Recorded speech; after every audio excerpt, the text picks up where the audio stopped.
그 공법 공부해 보시니까 어때요? 지금 이제 2순환인데 1순환 하신 분이랑 사실 2순환 지금 하시는 분이나 별 차이는 없는데요. 차이가 없어요. 차이가 없는데 그 느낌이 되게 중요하잖아요. 아, 이거 해볼 만하다 이런 거. 근데 아마 뭐야? 막 이러실 거예요. 뭐야? 막 근데 그 어렵지 않습니다. 그러니까 우리가 이거 문제를 어떤 거는 문제를 꼭 이해해서 맞춰야 되는 게 있고요. 어떤 거는 이해하지 못해도 이런 거 같은데? 라고 해서 맞히는 게 있잖아요. 근데 공법은 대개는 이런 거 같은데예요. 이런 거 같은데? 라고 생각해서 맞히시는 게 훨씬 더 많아요. 그래서 이거 공부하실 때 제일 중요한 거는 이제 스트레스 안 받으시는 거. 그게 제일 중요해요. 스트레스를 받기 시작하면 이게 정말 스트레스 많이 받거든요. 이 과목 자체가. 휘발성도 강하고 그래서 외운다 그래서 금방 또 잊어버리고 이해도 안 되고 그래서 이게 그러니까 절차법이라는 생각을 하셔야 돼요. 뭔가 이게 실체법이면 이게 기본적으로 어떤 권리 의무 관계가 발생되기 때문에 이거 외울 수 있는 게 단계가 있거든요. 스텝이 이렇게 나가 있는데 이거는 스텝이 없어요. 그냥 밑도 끝도 없이 이건 이거다라고 지정해 놨기 때문에 우리가 신호등 따라서 이렇게 가는 건데 신호등이 왜 바뀌는지에 대해서 원리를 공부하지 않는 사람 같은 경우에는 뭐 신호등을 예를 들어서 100개를 지나간다라고 했을 때 그 신호등의 원리를 이해하지 않는 사람들이 훨씬 더 많을 거 아니에요. 그래서 신호등의 순서를 그냥 외운다라고 생각했어요. 사실 그래서 어떻게 보면 의미가 별로 없어요. 의미가 없는 건데 시험용으로 이제 그 공부를 하시는 거예요. 그래서 법 중에서 가장 재미없는 절차법을 하고 계신 거예요. 그래서 좀 지겨우신데 그래서 우리 그 누누이 말씀드리지만 기본적으로 우리 목표는 16개예요. 40점만 넘어가시면 되는데 이렇게 하시다 보면 50점 넘고요. 그리고 실제 시험 보시면 60점, 70점은 다 맞으세요. 그래서 걱정하지 마세요. 네. 그리고 제가 얘기했잖아요. 아, 근데 그 기준은 어떻게 할까요? 제가 다른 선생님 같은 경우에는 뭐 금전으로 이렇게 금전 보상으로 한다고. 그래서 민법에 충실한 원칙이시죠. 근데 저 같은 경우는 제가 그만두기로 했거든요. 그냥. 그래서, 근데 이제, 근데 여기 모든 학원들이 되게 합격률이 있잖아요. 합격률이 100%는 아니에요. 그렇죠. 합격률이 100%는 아니어서 여기 지금 계신 선생님들 가운데 저도 이제 다 붙기를 바라는데, 그래서 어떻게 할까? 그걸 고민 중이에요. 자, 근데 아마 공법은 하시다 보면 최소한 60점은 이상 다 맞으세요. 그리고 그렇게 안 할 수가 없어요. 왜냐면 우리가 지금 이제 앞으로 해야 될 게 OX가 지금 산더미 같이 쌓여 있고, 그 다음에 기출문제 다 할 거고 해서, 예. 근데 OX나 기출문제랑 똑같은 겁니다. 기출문제 가지고 OX 만들고, 거기 다 겹치는 거예요. 결국은 다. 여기서 겹치고 저기서 겹치고 해서, 그렇게 큰 의미가 없고요. 그리고 사실은 또 강사가 내는 문제들이 있는데, 강사 출제 모의고사는 별로 의미는 없어요. 그거는. 왜냐면, 그건 강사의 시각으로 그냥 보는 거거든요. 그래서 그게 의미가 없습니다. 출제자하고 강사의 시각은 같을 수가 없어요. 그래서 기출문제 중심으로 보시면 돼요. 그리고 강사가 내는 거는 문제 자체가 오류가 많습니다. 기본적으로. 오류 자체가 많고 해서 그렇게 큰 의미가 없고 공부하실 때 기출문제 중심으로 보시면 돼요. 나중에 난 공부를 너무 많이 해가지고 더 이상 할 게 없다. 그러면 그때 강사 출제 문제를 구해서 따로 보세요. 근데 그 전에는 보지 마세요. 그래서 괜히 지금 처음부터 공부하실 때 막 이만한 책 갖고 가셔서 막 공부하시잖아요. 근데 의미가 없어요. 그냥 우리 운전면허 처음에 공부할 때 보면은 그냥 사실은 문제 외우고 다 외우잖아요. 다 그렇게 하시지 않나요? 네.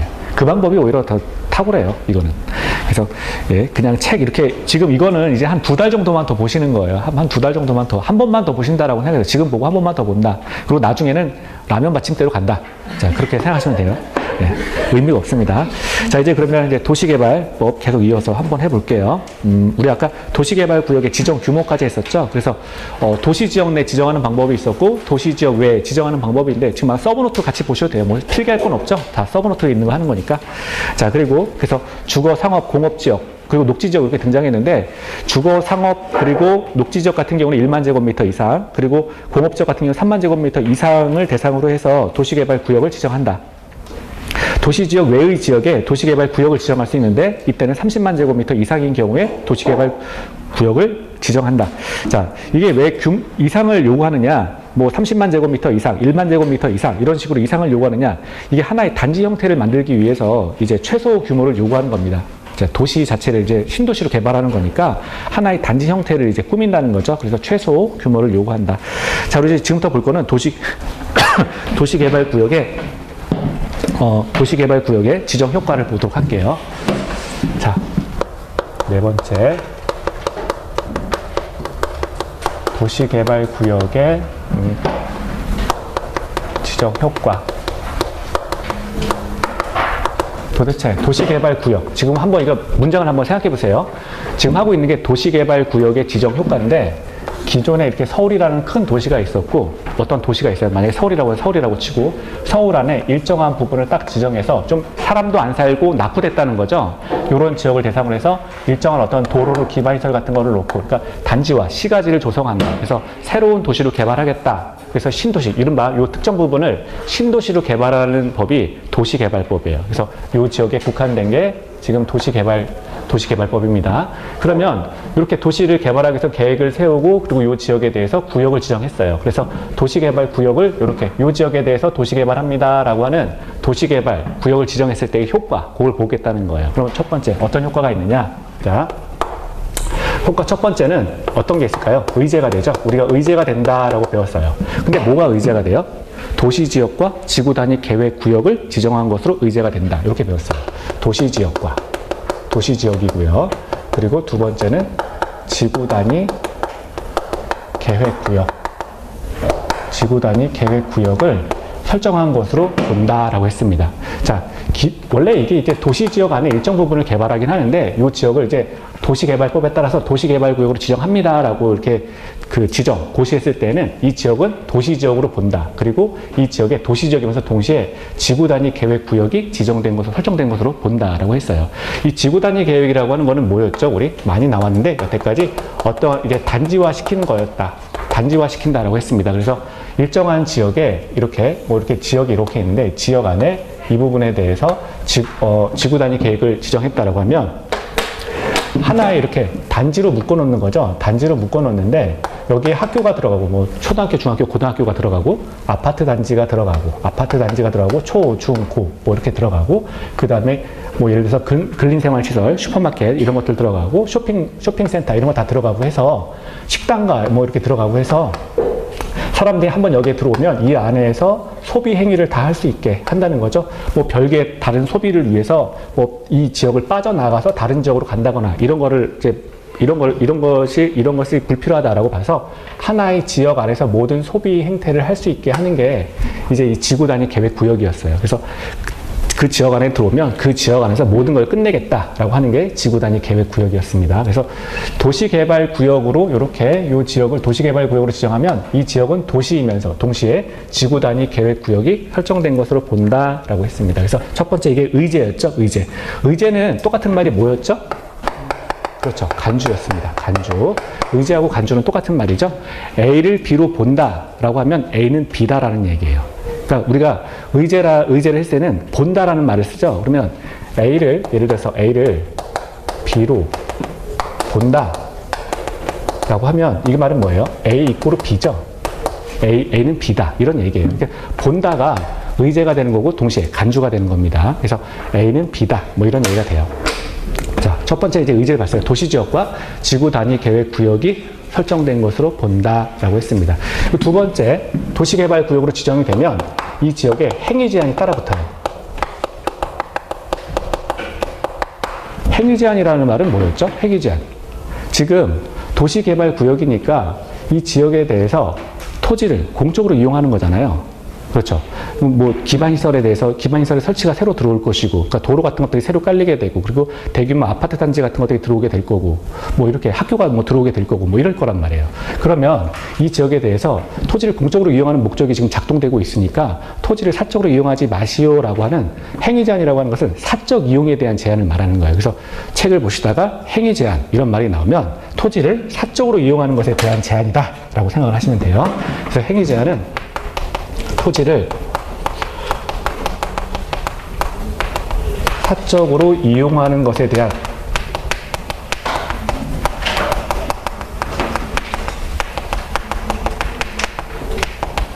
자, 제 글씨 다 뒤에 보이시나요? 알아보실 수 있나요? 제가 글씨에 대해서 되게 억울한 심정이 되게 많아요. 예전에 이제 공부를 할 때 글씨 쓰는 책이 있었어요. 백강고시체라고 혹시 뭐 지금도 그게 있는지 모르겠는데, 원래 예전에 답안지를 쓸 때 글씨만 잘 써도 5점 정도가 이제 올라간다. 뭐 이런 얘기가 있었어요. 근데 악필도 합격하는 걸 제가 본 적은 있긴 있거든요. 근데 저는 제 답안지를 제가 써놓고 제가 못 읽을 때가 많았어요. 이게. 근데 대개는 다 여자 선생님들이기 때문에 이해를 못 하시는데, 남자 같은 경우는 이제 글씨를, 저 같은 경우는 정말 악필거든요.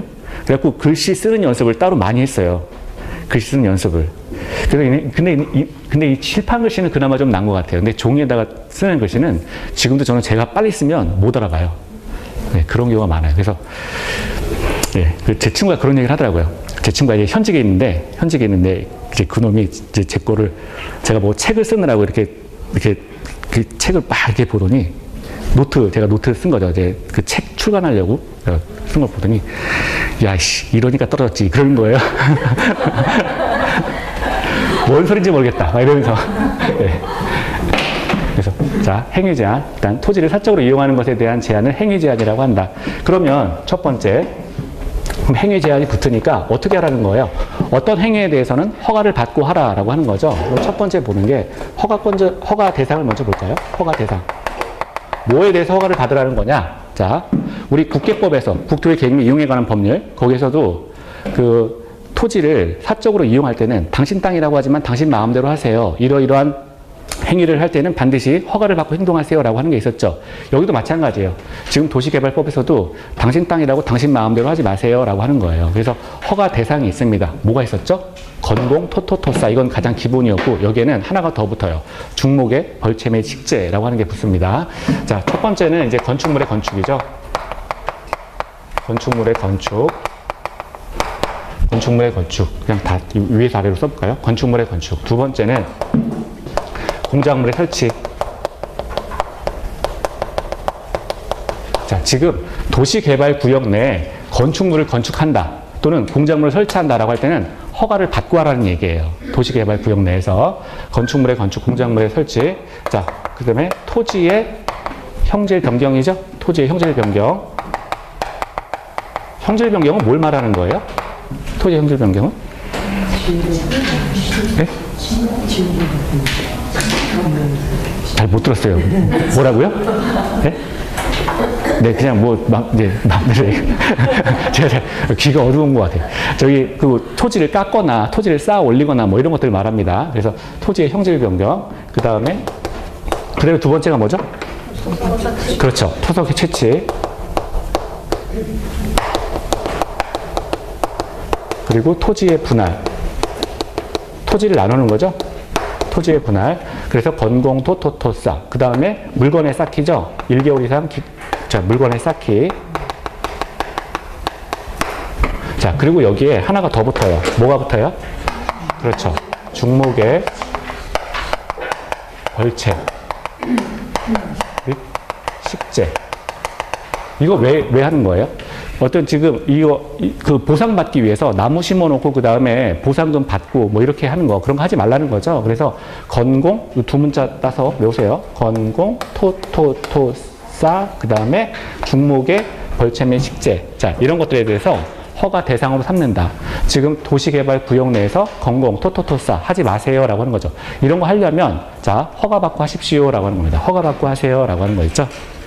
자, 그리고요, 그러면 허가권자가 나오죠. 허가권자. 두 번째. 이 지역 내에서 이런 거 하려면 허가권자의 허가를 받으라는 거예요. 허가권자. 허가권자 누가 있습니까? 허가권자 5명이 등장을 해요. 5명. 자, 특별시장, 광역시장, 특별자치시장.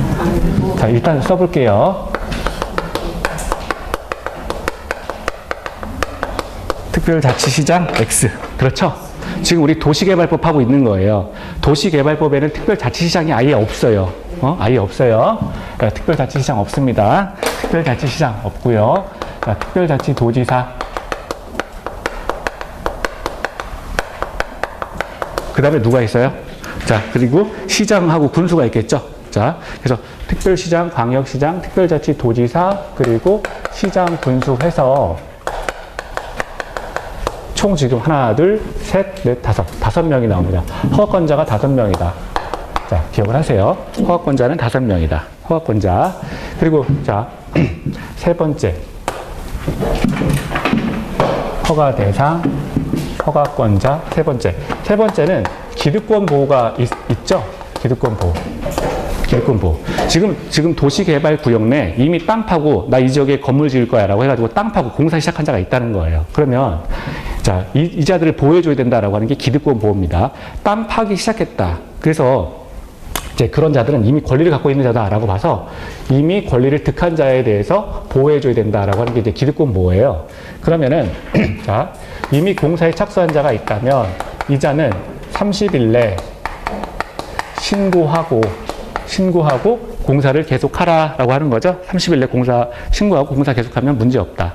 자, 그래서 이자들이 했던 일은 보호를 받는다라고 하는 게 이제 기득권 보호입니다. 그러면 우리 이런 것들은 건공 토토토사 뭐 이런 것들, 그다음에 기득권 보호 이런 것들은 국계법하고 다 공통인 거예요. 그렇죠? 그러니까 뭐가 달라지는지 그런 것들만 좀 보시면 돼요. 여기는 지금 중복의 벌점의 식재가 들어간 거예요. 그렇죠? 요거만. 그래서 요거 이제 보시고요. 기득권 보호 여기까지 보셔야 됩니다. 그리고 5번째 보면, 자, 4개를 보고 5번째 보면, 자, 도시개발법, 도시개발구역. 우리 지금 도시개발구역 하고 있는 건데요. 도시개발구역의 해제. 요거 보겠습니다. 도시개발구역이 해제되는 거. 지금 이 지역에 대해서 도시개발구역으로 하겠다라고 지정을 해놨는데, 그 지정 고시했는데 그것이 이제 해제되는 경우를 보는 거죠. 우리 도시개발구역을 지정하는 방식은 아까 절차를 봤을 때 크게 2가지가 있었어요. 하나는 뭐가 있었죠? 첫 번째는 개발계획을 수립하고 그 다음에 개발구역을 지정하는 경우가 있었죠. 개발구역을 지정합니다. 이런 경우가 하나가 있었죠. 또 하나는 요거 반대가 있었어요. 그러면 첫 번째 먼저 볼게요. 개발계획이라는 거를 먼저 세우고 그리고 개발구역을 지정하고 개발구역을 지정 고시한다라고 이야기하죠. 이 지역은 도시개발구역이야 라고 지정해놓고 고시는 일반인에게 알린다라고 하는 거예요. 그래서 일반인도 그게 고시가 되면 이 지역은 이제 도시개발구역이구나 이렇게 인식을 한다는 거예요. 그래서 개발계획을 이건 수립이에요. 개발계획을 수립하고 개발구역을 지정 고시하게 되면 자, 여기서 사업 시행자가 실시 계획에 대해서 지정권자에게 인가 신청을 하게 됩니다. 이게 일반적인 순서예요.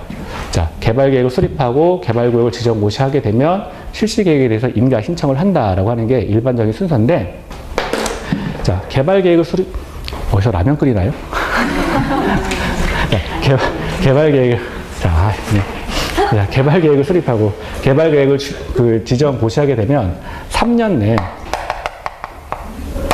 내 실시계획에 대해서 인가 신청을 해야 돼요. 3년 내. 근데 개발구역을 지정 고시한 때로부터 3년 내 실시계획을 인가 신청해야 되는데 이거는 이제 지정권자한테 인가 신청하는 거예요. 사업 시행자가 실시계획 인가 신청 이렇게 하겠습니다라고 해서 허가해 주세요. 인가는 허가였죠. 그래서 이렇게 하겠습니다라고 해서 인가 신청을 하는 건데 이 인가라는 말 먼저 나오는데 인가가 어떤 의미였죠? 허가랑 동의어인데 그렇죠. 허가랑 동의어인데 토지를 공적으로 이용할 때는 인가라는 말을 쓴다 그랬어요. 그렇죠. 근데 토지를 사적으로 이용할 때는 허가라는 말을 쓴다 그랬죠. 그래서 여기는 허가잖아요. 이거는 뭐예요? 토지를 내가 사적으로 쓸 거니까 국가에서 허가해 주세요라고 하는 거고 이거는요. 사업 시행자가 토지를 공적으로 이용할 거니까 허가해 주세요라고 했는데 이거는 인가라는 말로 쓰는 거죠. 다시요. 여기서 다시 도시개발구역에 해제를 하고 있는데요. 개발계획을 수립하게 되면 개발구역에 대해서 지정, 고시를 해야 되고요. 그리고 개발구역에 지정 고시가 있은 때로부터 3년 내 실시계획에 인가 신청을 받아야 돼요. 근데 3년이 지날 때까지 실시계획에 인가 신청을 하지 않습니다. 이러한 경우에는 3년이 지난 날에 다음날이에요. 다음날 이 개발구역에 도시개발구역은 해제된 것으로 본다. 해제가 된다라고 하는 거예요. 다른 말로 실효가 된다. 효력을 잃는다라고 하는 거예요. 효력을 잃는다. 실효된다. 이렇게 표현을 했죠. 그래서 다시요. 개발구역 지정 고시후 3년 내 실시계획에 대해서 사업 시행자가 지정권자를 대상으로 해서 실시계획, 인가 신청을 해야 되는데 인가 신청을 하지 않습니다. 그러면 3년이 되는 날의 다음 날 개발구역은 해제가 되는 거예요. 해제가 되면 개발구역은 실효가 됩니다. 실효가 된다라고 하는 거예요. 그래서 지금 우리가 하고 있는 게 개발구역의 해제예요. 개발구역의 해제, 요걸 한 거예요. 그럼 2번째 볼게요. 2번째. 2번째 왜 갔어요? 이 순서가 아까 제가 뭐 이렇게 영화 배우 그 얘기했잖아. 볼펜이 뚜루루룩 내리면서 사람이면 뭐 1년에 한 번씩 저금을 하고 뭐 이런 계획을 세워야 되는 거 아니냐 뭐 이런 얘기를 했는데 그게 그 경찰 영화인데 그 누구더라? 설경구 나오는 영화였는데 아무튼 근데 이제 이런 경우가 있죠. 아까 집값 때문에 계획 세우지 않고 구역 먼저 지정하고 그다음에 계획을 세우는 경우가 있었잖아요. 그럼 두 번째 먼저 볼게요. 개발 구역에 대해서 자, 일반인에게 지정하고 고시를 하게 됩니다. 개발 구역을 지정 고시를 해야 돼요. 자, 어떤 지역을 먼저 지정해 놓는다는 거죠. 이 지역은 지금 도시개발 사업이 진행될 거다. 그래서 도시개발 구역이다라고 해서 지정 고시를 하게 됩니다. 지정 고시해 놓고 그 이후에 도시개발 지금 개발 계획을 수립하게 되죠. 개발 계획을 수립하게 됩니다. 개발 계획을 수립하게 된다. 개발 계획을 수립하게 되고요. 그리고 맨 끝에는 이제 구체적으로 자 도면도 그려야 되고 하는 게 이제 실시 계획이에요. 그래서 실시 계획에 대해서 사업 시행자가 지금 지정권자를 대상으로 해서 실시 계획에 인가 신청을 합니다. 이런 게 일반적인 순서예요. 아까 요거는 이제 계획을 세우고 구역을 지정하고 실시 계획을 세우는 거였고 요건 순서가 구역을 먼저 지정하고 그다음에 개발 계획을 수립하고 실시 계획에 대해서 인가 신청하는 경우입니다. 그러니까 순서가 요거 바뀐 거죠. 순서가 바뀐 거예요. 이런 경우에는 어떻게 되는 거냐? 자. 우리 아까 요거 구역을 먼저 지정하고 계획을 수립하는 경우 아까 전 시간에 뭐가 있었죠? 맞아요. 네. 예, 맞습니다. 네. 네.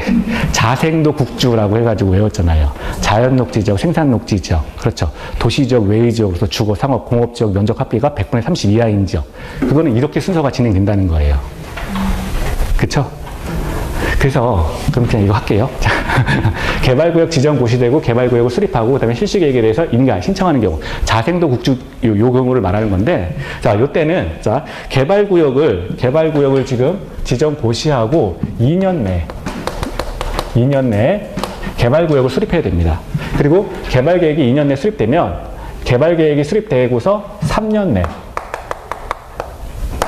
내 실시계획에 대해서 인가 신청을 해야 돼요. 이게 일반적인 순서예요. 그런데 개발구역을 지정 고시하고 2년 내 개발계획을 수립해야 되는데 2년이 될 때까지 개발계획을 수립하지 않아요. 그러면 2년이 되는 날에 다음 날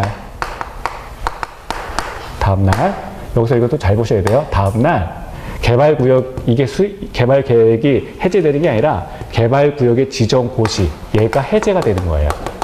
얘가 해제가 된다. 그럼 해제된다는 말은 2년이 되는 날에 다음 날 개발구역은 실효, 사라진다, 효과가 없어진다 라고 하는 거죠. 지금 우리가 하고 있는 게 개발구역의 해제를 하는 거예요. 개발구역, 개발계획이 아니라. 그리고 두 번째요. 개발구역에 수립되고 3년 내 실시계획 인가 신청을 하게 된다 그랬잖아요. 그런데 3년 내 실시계획에 대해서 인가 신청을 하지 않는 경우에는 3년이 되는 날에 다음 날 마찬가지로 다음 날 뭐가 실효가 된다는 거예요. 개발계획의 수립. 이게 사라지는 게 아니고요. 이거 아니고 개발구역 요거 개발구역이 마찬가지로 해제가 된다. 그러면 해제가 된다 이 말은 3년이 되는 날에 다음 날 실효가 된다. 이런 이야기죠. 그래서 개발구역에 지정 고시했던 거 이게 효과가 사라진다는 거예요. 다 이게 사라진다고요. 개발구역에 대해서. 지금 우리는 개발구역의 해제를 하고 있는 거예요. 개발구역의 해제. 그래서 개발구역이 해제되는 거. 해제는 민법에서 소급 무효다 이렇게 배웠잖아요. 그러면 그 해제되는 게 개발구역의 지정고시인데 개발구역을 지정고시해놓고 2년 내에 개발계획을 수립해야 되는데 2년이 될 때까지 개발계획을 수립하지 않으면 2년이 되는 날에 다음 날 개발구역은 해제가 된다. 다른 말로 2년이 되는 날에 다음 날 실효가 된다. 이런 말이고요. 개발계획을 수립하고 3년 내 실시계획에 대해 인가 신청을 받아야 되는데 지금 3년이 될 때까지 실시계획에 대해서 인가 신청을 받지 않으면 3년이 되는 날에 다음 날 개발구역이 해제가 된다. 다른 말로 실효가 된다. 라고 하는 거예요. 그래서 얘가 없어지는 거예요. 얘가 없어지는 게 아니라 개발구역이 실효되는 거. 개발구역이 없어지는 거예요. 됐죠? 네. 그래서 여기까지 보셔야 돼요. 그러면 교재를 좀 볼까요? 교재를 보시면 148페이지 보겠습니다.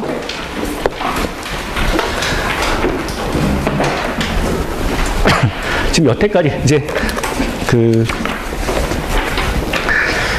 자, 책을 먼저 볼게요. 책을 이제 두 권만 보시고 나머지 용도는 라면 받침대입니다. 자, 그래서 라면 냄새가 나네요. 자, 148페이지 보시면 거기 재정 목적 밑에 용어의 정리 보면 도시개발구역 이렇게 나와 있죠. 거기 첫 줄에 보면 그냥 한번 그냥 시험에는 안 나와요. 그냥 이렇구나라고 보시면 돼요. 자, 도시개발구역이란 도시개발 사업을 시행하기 위해서 지정 고시된 구역을 말한다.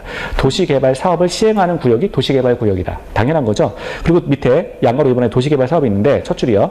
도시개발 사업이란 두 번째 줄 단지 또는 시가지를 조성하기 위해서 시행하는 사업을 말한다. 그래서 단지와 시가지를 조성하는 사업이 도시개발 사업이구나.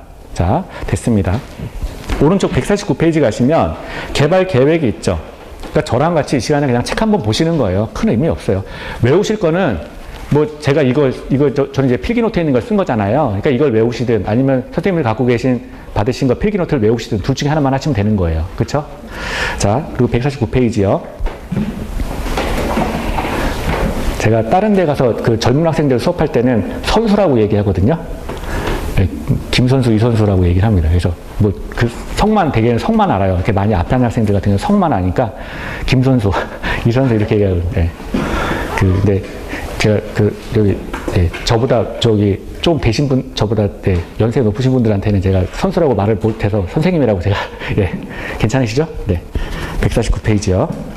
이제 개발 계획을 볼게요. 1번에 보면 개발 계획을 수립해가지고 개발 계획 수립 시기인데 원칙은 도시개발구역 지정 전. 자, 이 말은 먼저 선 계획을 세우고 나중에 구역을 지정하겠다라고 하는 거죠. 그래서 아까 우리 절차에서 계획 세우고 그다음에 도시개발 구역을 지정한다, 지정 고시한다. 요게 이제 일반적인 순서라는 거죠.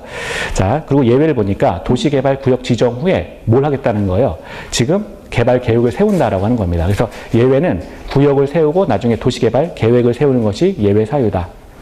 자, 그러면 그 예외 사유 아까 자생도 국지였잖아요. 그 예외 사유 그 밑에가 나왔습니다. 박스에 자연 녹지 지역, 자 그리고 생산 녹지 지역, 자생 그리고 도시 지역 외 지역 그리고 국토교통부 장관이 지정하는 지역으로서 자 거기 밑에 주거 지역 중간에 상업 지역, 공업 지역 면적 합계가 전체 도시개발 구역 지정 면적의 100분의 30 이하인 지역. 그래서 숫자 100분의 30 이하.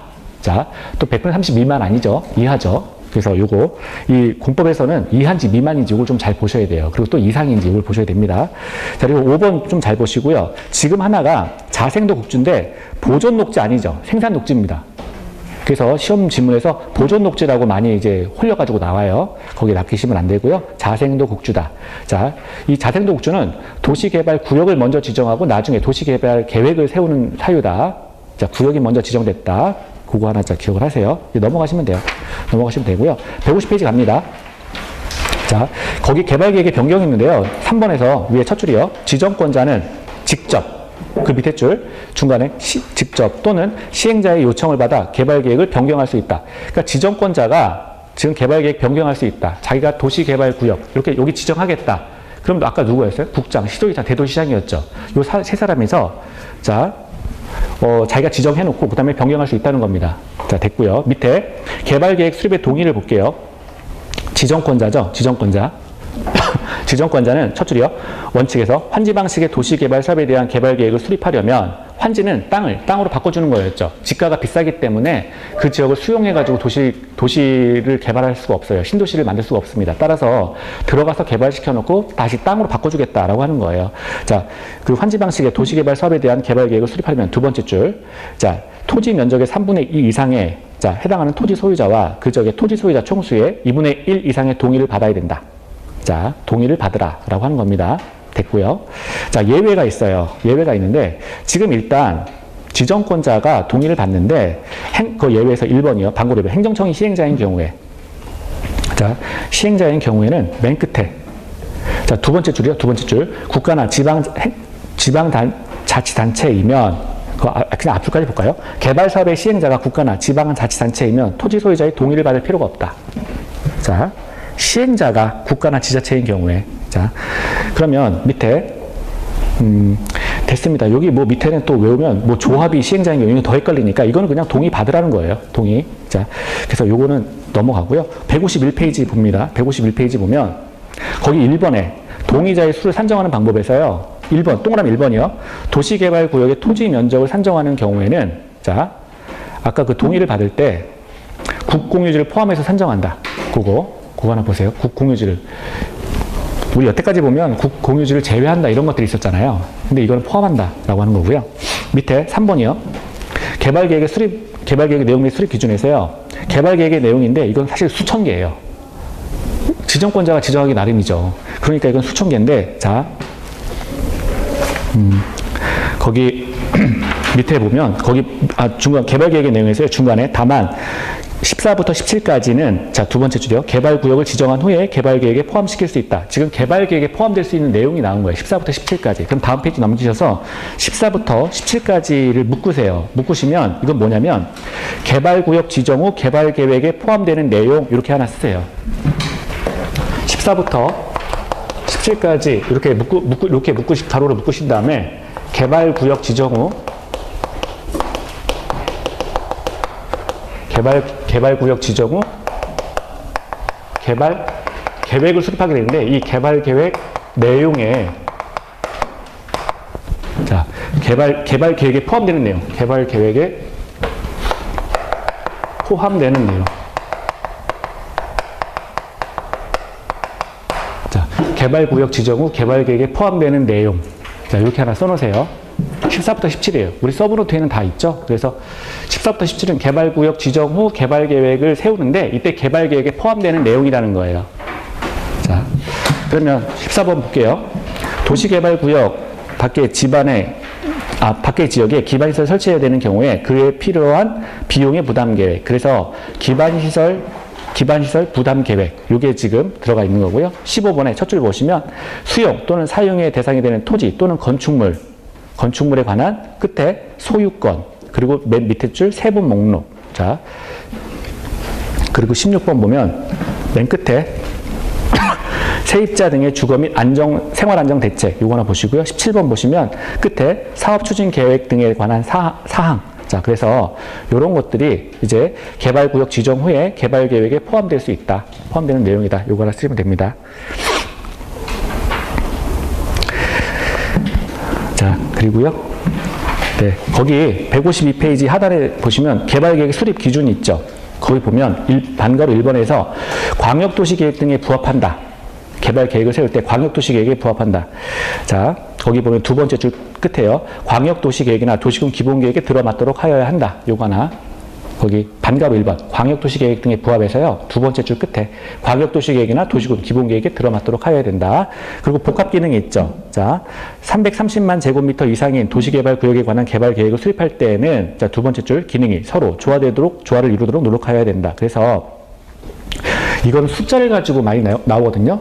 330만 제곱미터 이상인 도시개발구역에 대해서는 자, 복합 기능을 갖도록 하여야 된다. 이렇게 나오면 맞는 지문이에요. 그래서 숫자 330만 제곱미터 요걸 하나 기억을 하세요.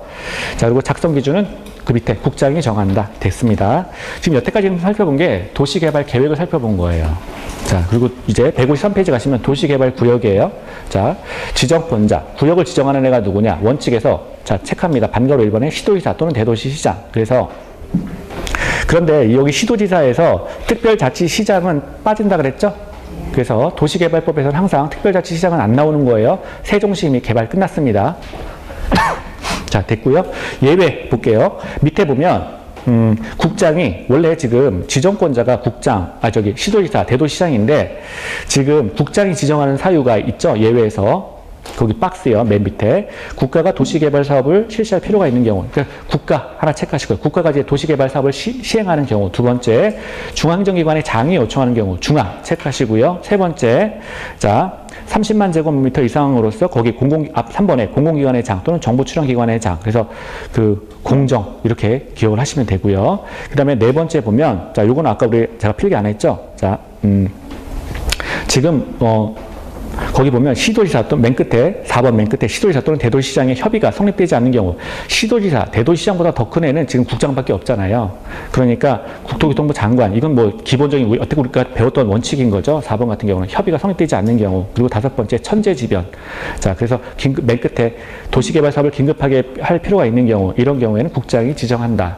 자, 그래서 4번하고 5번 요걸 우리가 아는데 4번은 우리가 알 수 있는 내용이고 천재지변 같은 경우는 당연히 모든 거의 모든 법에서 천재지변은 이제 국장이 지정할 수가 있습니다. 자, 이건 왜냐면 천재지변은 우리 국가 전체에 발생할 수 있는 일이잖아요. 그러니까 어디에서든지 발생할 수 있기 때문에 국장이 지정하는 건 당연한 거예요. 자, 그리고 이제 3번에, 양가로 3번에 지정 요청이 있죠. 자, 아까 우리 순서를 배웠는데, 지정 요청할 수 있다. 도시개발구역에 대해서 이 지역을 지금 도시개발구역으로 지정해 주세요 라고 요청할 수 있는데, 우리 지정 요청, 거기 첫 줄이요. 시장, 군수 또는 구청장은 두 번째 줄이요. 시도지사에게 도시개발구역의 지정을 요청할 수 있다. 그래서 요청이란 단어는 행정기관이 행정기관에게 부탁하는 걸 요청이라 그래요. 아까 제안은 사업 시행자가 시장, 군수, 구청장에게 제안하는 거였잖아요. 근데 요청이란 단어는 행정기관이 행정기관에게 부탁하는 거를 요청이라고 합니다. 그래서 이거 단어 싸움인데요. 시장, 군수, 구청장은 시도지사에게 지정을 요청하는 겁니다. 그래서 요청이란 단어가 나오면 행정기관이 행정기관에게, 그렇다면 그 낮은 행정기관이 보다 상급기관에게 요청하겠죠? 부탁하겠죠? 따라서 시장, 군수, 구청장이 시도지사에게 지정을 요청한다. 이렇게 기억을 하셔야 돼요. 자, 그리고 154페이지 갑니다. 154페이지 가시면 그 밑에 이제 그 중간에 지정 대상 및 규모에서요. 자, 거기 박스 나왔죠. 박스 나왔는데, 일단 대상 지역 및 규모에서 이상을 하나 체크하세요. 주거지역은 1만 제곱미터 이상. 이상이 더 중요해요. 자, 그리고 상업지역도 1만 제곱미터 이상이죠. 그리고 자연녹지가 1만 제곱미터고 생산녹지도 1만 제곱미터입니다.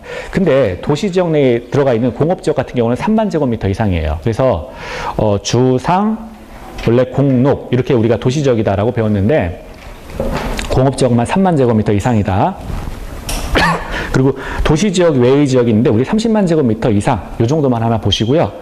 자, 근데 혹시 원래 여기까지만 보셔도 되는데, 다만부터는 그래도 하나 그냥 가로를 치실까요? 다만 거기 30만 제곱미터 옆에 다만 공동주택 중 아파트 또는 연립주택의 건설 계획이 포함되는 경우는, 자, 그 밑에 줄 10만 제곱미터 이상으로 한다. 자, 그래서 10만 제곱미터 이상 요거 하나 체크하시면 됩니다.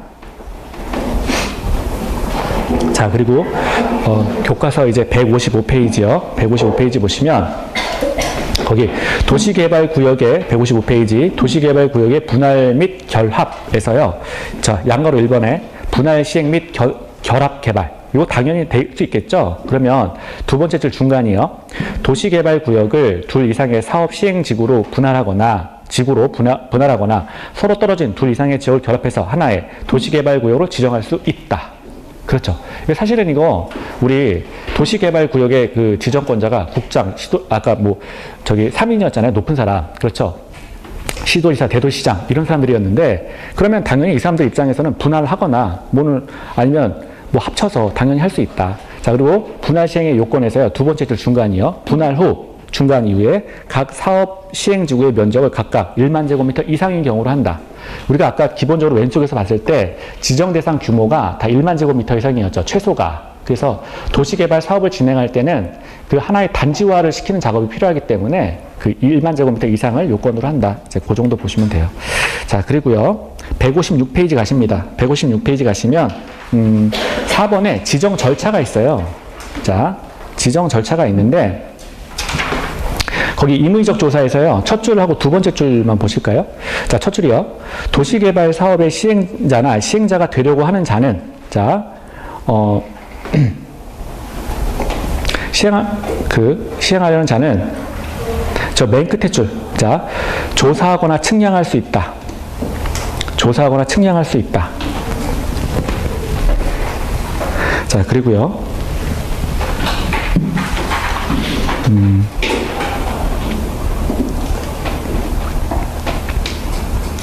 나머지는 안 보셔도 되고 158페이지 갑니다. 158페이지 가시면 공청회가 있어요.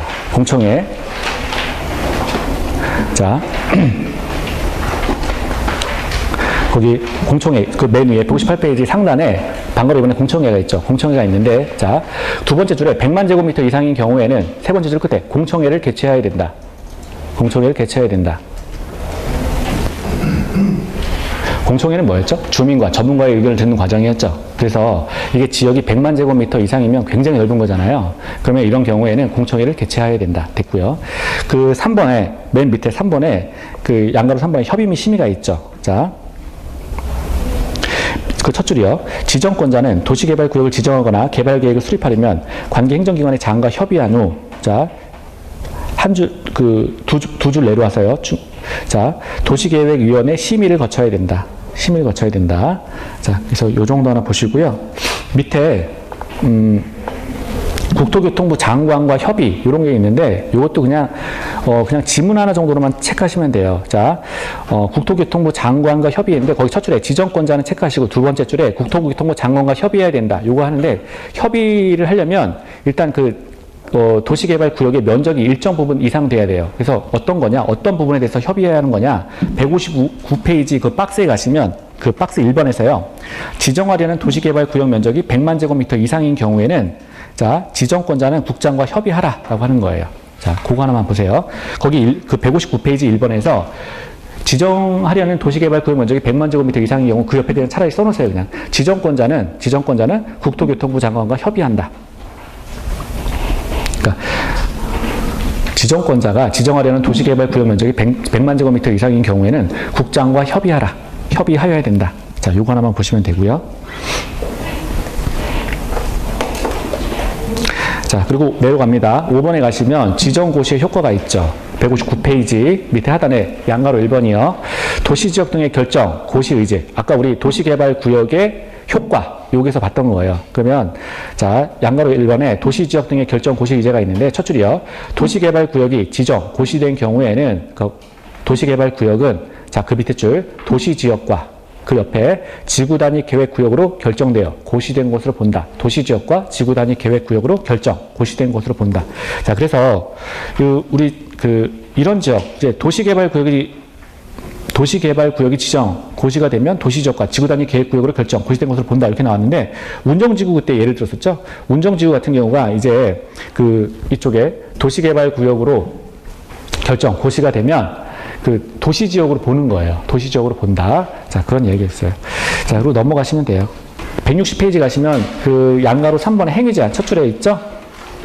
지금 이 도시개발법에 의해서 도시개발구역을 지정하게 되면 공적사업으로 이제 진행을 하는 거잖아요. 그러면 여기에서 당연히 사적인 행위제한을 제한하겠다. 사적인 행위를 제한하겠다라고 해서 첫 번째, 이 지금 도시개발 구역 내에서 어떤 사적 행위를 하려면 허가를 받고 진행하라라고 하는 게 허가 대상 개발 행위입니다. 허가 대상 개발 행위. 자, 그래서 이거는 사적 개발에 대한 허가를 말하는 거예요. 사적 개발. 그래서 사적 개발에 대한 허가를 말하는 거고요. 공적 개발을 진행하고 있으니 이 지역 내에서 사적 개발을 할 때에는 허가를 받고 진행하시오라고 하는 말입니다.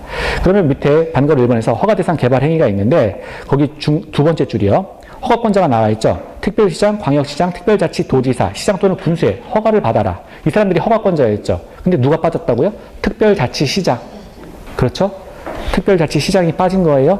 그래서 항상 5명이다 라고 기억을 하셔야 됩니다. 도시개발법에서는 특별자치시장 없다.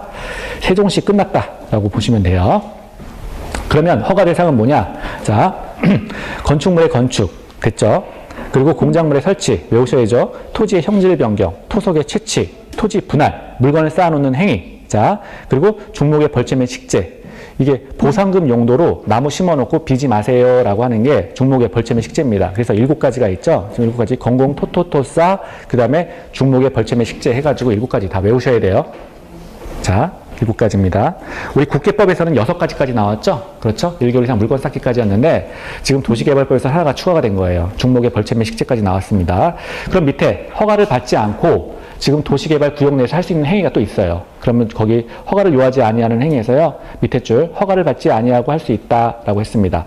거기 1번에서요. 응급조치를 위해서 하는 행위. 그렇죠. 재난복구 또는 재난수습을 위해서 응급조치를 할 때 허가가 필요 없겠죠? 자, 허가가 필요 없습니다. 자, 그리고 두 번째 줄이요. 거기 동그라미 1번, 2번에서 동그라미 1번이요. 맨 끝에 간이 공작물의 설치. 간이 공작물. 금방 이렇게 지었다가 금방 헐어버릴 수 있는 것들 있죠. 이런 것들에 대해서는 허가를 요하지 않습니다. 이런 거 보셨죠? 이렇게 원래 예를 들어서 여기 뭐 이렇게 도로가 막 있었는데 그리고 여기 뭐 이렇게 빈 공터가 있었다는 거예요. 그래갖고 내가 차를 타고 가다가 공터네 여기 예전에는 이렇게 차를 세웠어요. 주차장으로 썼다는 거죠. 주차장으로 쓰는데 어느 날 여기 똑같이 이렇게 여길 가려고 차를 세우려고 이렇게 갔더니 여기 앞에 보니까 이런 거 있잖아요. 우리 사장님이 미쳤어요. 이렇게 쓴 거 그런 거 보신 적 있죠? 없어요? 우리 사장님이 미쳤어요. 이러면서 제발 구해주세요. 이러면서 그런 거 있어요. 그래갖고 할인 뭐 이렇게 뭐 옷 팔고 막 이런 거, 등산복 팔고 막 이런 걸로 막 바꿨다는 거예요. 그래갖고 여기 어느 날 보니까 가벽을 막 세워놓고 여기 옷 다 걸어놓고 막 그렇죠. 그게 이제 가설 공작물이에요. 그런 것들. 근데 그런 것들은 또 다음에 지금은 바쁘니까 못 사고 일단 주차는 그러면 다른 데 가서 하고 다음에 여기 와서 등산복 사야지라고 했는데 다음에 가니까 없어졌어요. 싹 없어졌다는 거죠. 금방 헐었다가 금방 이렇게 지었다 금방 헐어버렸어요. 그게 가설 공작물이에요. 그런 거 할 때는 허가받을 필요 없다라고 하는 겁니다. 예.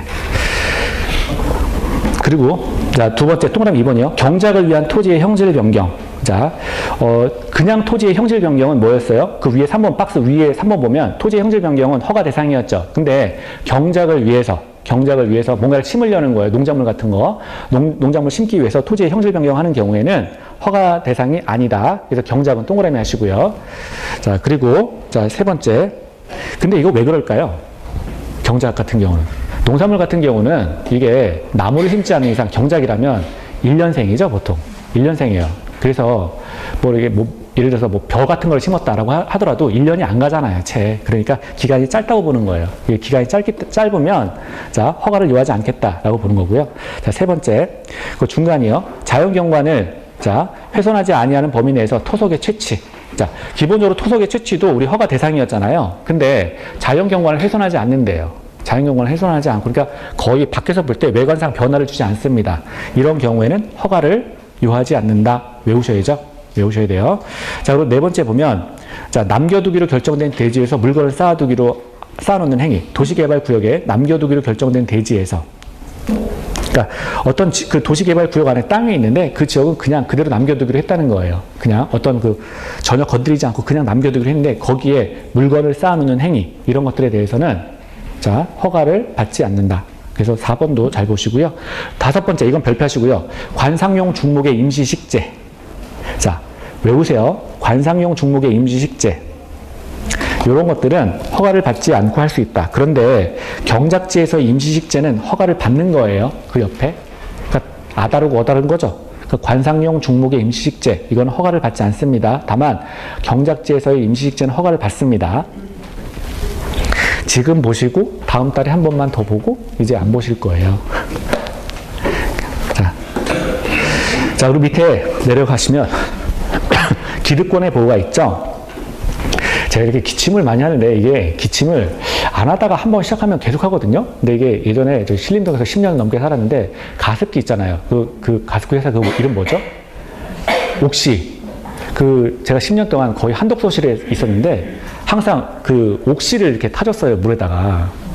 제가 탄 게 아니라 그 독서실 총무가 항상. 그래서 저는 이게 향기가 좋구나 뭐 이러면서 이거 몸에 좋은 거겠지라고 하면서 많이 마셨는데 그것 때문인 것 같아요.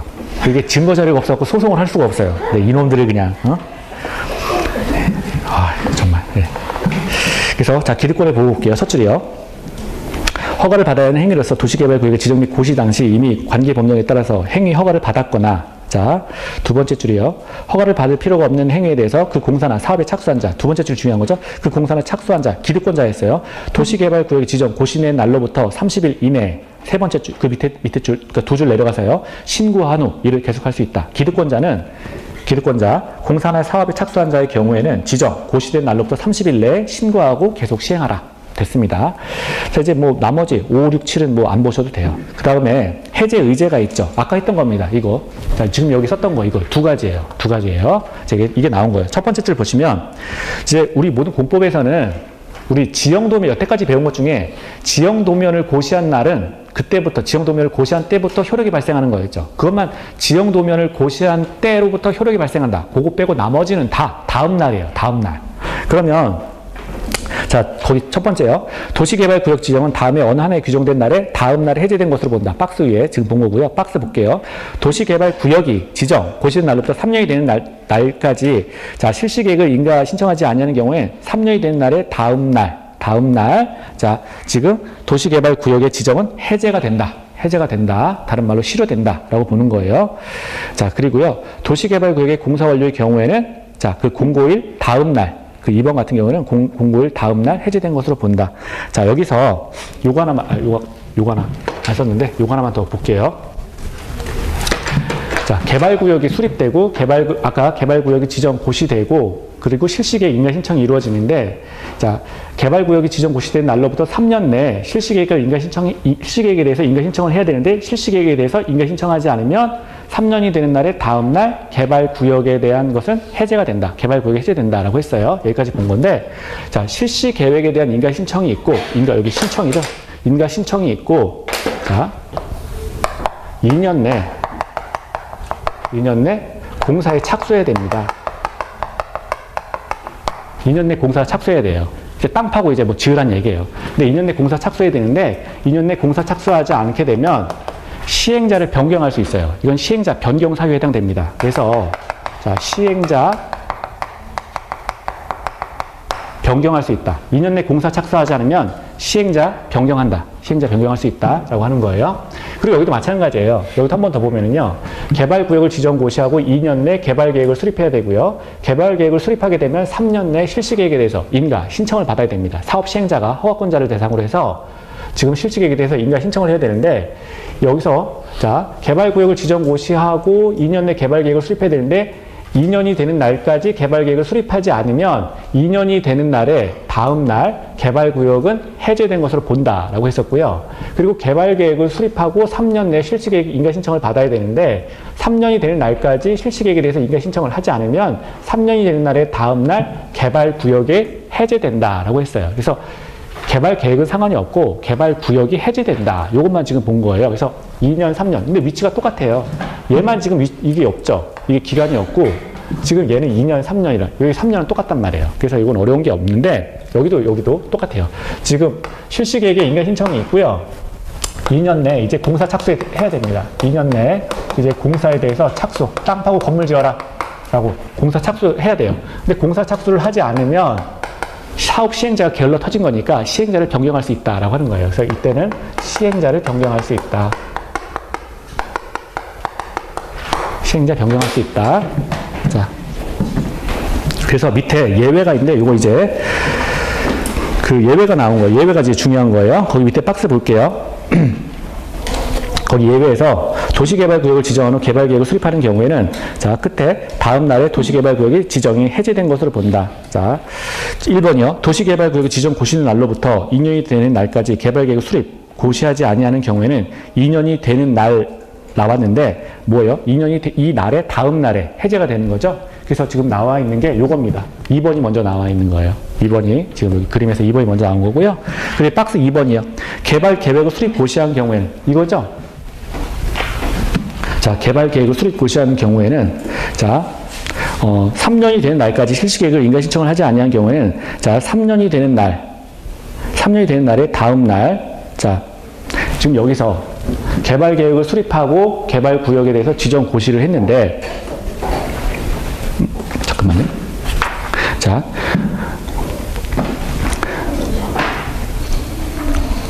자, 그냥 2번이요. 개발계획을 수립 고시한 날부터 3년이 되는 날까지 실시계획을 인가 신청하지 않은 경우에 3년이 되는 날에 다음 날 도시개발구역이 해제된 것으로 본다라고 해서 자, 여기 박스 하나 보시고요. 그리고 162페이지 봅니다. 해제 의제 효과. 자, 첫 줄이요. 도시개발구역의 지정이 해제 의제된 경우에는 두 번째 줄 끝에요.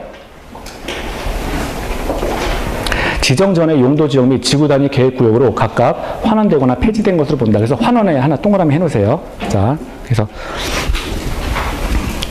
도시개발구역이 지정 해제된 경우에는 그 옛날 것으로 돌아간다. 환원된다.